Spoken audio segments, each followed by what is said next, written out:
Maga est en pleine guerre civile. Ça n'a jamais été aussi intense qu'en ce moment. Ces gens se déchirent entre eux. Aujourd'hui, nous avons Ben Shapiro contre Candace Owens, coup pour coup. Comme vous le savez, Candace Owens travaillait auparavant pour The Daily Wire. Elle s'est brouillée avec Ben Shapiro, en grande partie à cause de son opposition à la relation des États-Unis avec Israël. Et maintenant, il s'envoie parfois des piques.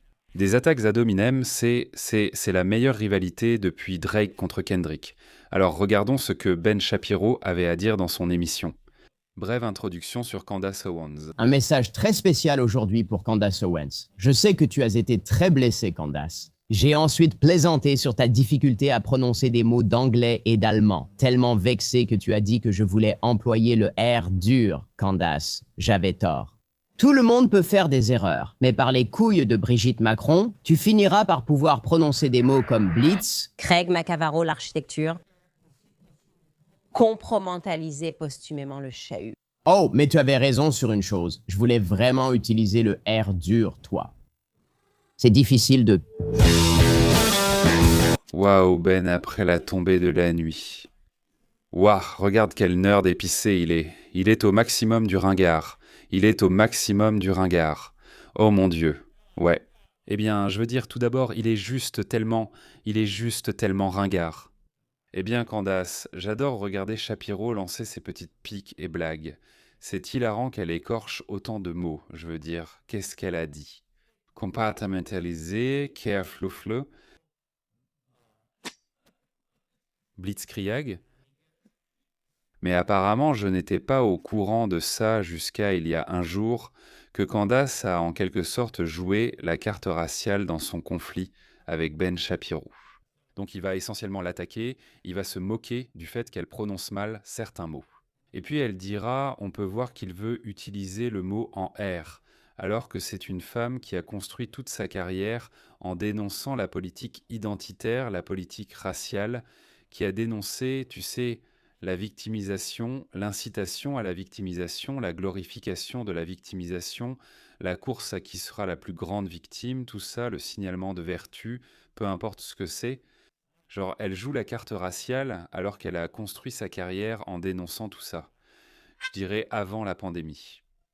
Elle faisait un peu partie de ce qu'on appelait le dark web intellectuel. C'était un peu la fille conservatrice cool qui n'est pas woke et qui pense que toutes ces histoires de woke, c'est n'importe quoi. Même si c'est une femme noire, elle n'a pas à jouer la carte raciale. On en parlera. Ce n'est pas forcément vrai. Voici un extrait de... Voici une comparaison entre ce que Candace Owens disait en 2019 et ce qu'elle a dit en 2025 à propos de Ben Shapiro. En réalité, nous ne savons même plus reconnaître le racisme réel. Nous croyons tout raciste, alors que ce sont parfois des conflits humains ordinaires. Ben Shapiro est clairement fou. La nuit dernière, il serrait le micro comme il le ferait avec le cou d'une femme noire. Oui, il le ferait. Le coup d'une femme noire, c'est tellement fou. C'est dingue, mec, dingue. Donc elle n'a pas seulement complètement changé d'avis, fait un virage à 180 degrés, elle est totalement revenue sur tout ce qu'elle a dit à propos de la politique raciale. Elle va même plus loin, c'est pour ça que Candace est si divertissante, parce qu'elle ne se contente pas de le traiter de raciste. Elle ne peut rien faire sans exagérer ou agir de façon excessive, alors elle ne dit jamais simplement « je pense que Ben Shapiro est raciste » ou « il fait une micro-agression », etc. Elle dit « il tient le micro comme il tiendrait le cou d'une femme noire ». C'est complètement fou, non? Mais tu sais, je pense que d'abord, analysons un peu tout ça ici. C'est juste que c'est comme ça que cette guerre civile chez Maga va se dérouler. Ça va être absurde, ça va sembler caricatural et ça va se terminer aussi ridiculement que ça a commencé. C'est un véritable cirque, un spectacle de clowns. On a vraiment une belle bande de brutes ici, Candace Owens et Ben Shapiro. Et je dirais, commençons par la rupture entre Candace Owens et le Daily Wire, puis la rupture entre Candace Owens et Ben Shapiro. Je pense que cela venait des critiques de Candace envers Israël, et sur ce point, je suis bien plus d'accord avec Candace qu'avec Ben Shapiro, tu vois.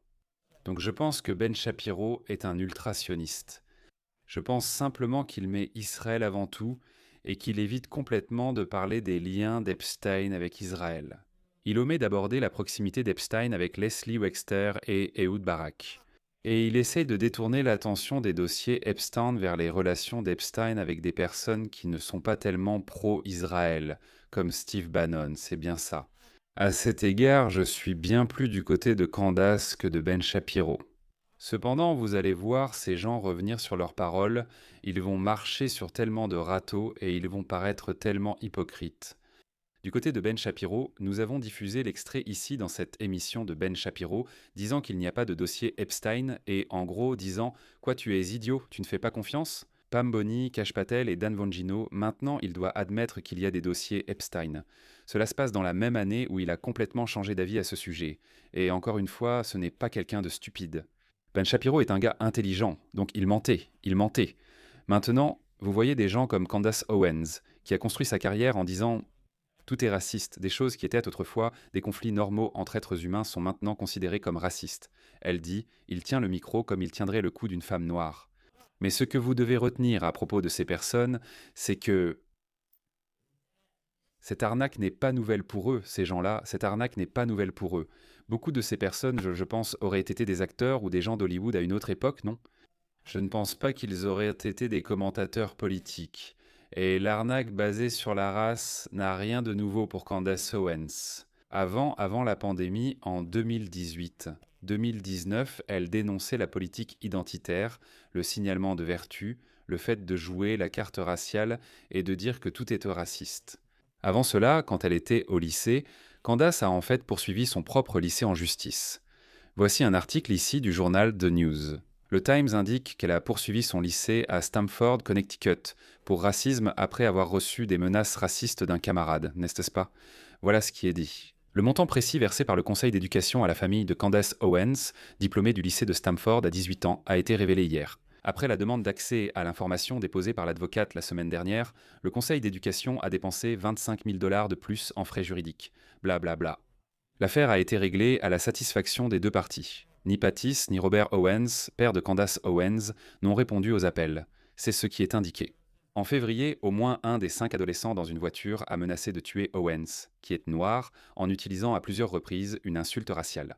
Dans l'un des 3 messages, on l'a traité de sale et menacé de brûler sa maison, de la goudronner et de la plumer. Ensuite, il cite les personnes concernées. Il y a le meneur, blablabla. Et ensuite, Candace a poursuivi le lycée en justice. Ce que ces gamins ont fait est horrible, tu sais, menacer de tuer des gens, l'insulter avec des propos racistes, c'est évidemment dégoûtant et complètement tordu, non? Mais regarde un peu le parcours de cette femme. Elle, quand elle avait 18 ans, a poursuivi son lycée en justice parce que elle considérait qu'il favorisait le racisme. Puis on passe à 2017, 2018, 2019. Elle construit sa carrière en dénonçant les personnes qui ramènent tout à la question raciale, qui qualifient tout de raciste, en critiquant la politique identitaire, en dénonçant le wokisme. Maintenant, avançons à 2025, 2026. Lorsqu'elle se dispute avec Ben Shapiro, que dit-elle? On peut voir que Ben veut utiliser le mot en R dur. Ben est raciste. Il serre le micro comme il a serré le cou d'une femme noire, n'est-ce pas? Donc, encore une fois, ces gens ne défendent en rien. Et ce sera la télé-réalité du siècle. Ce genre de rupture qui se passe à droite parce que la guerre civile part dans tellement de directions différentes.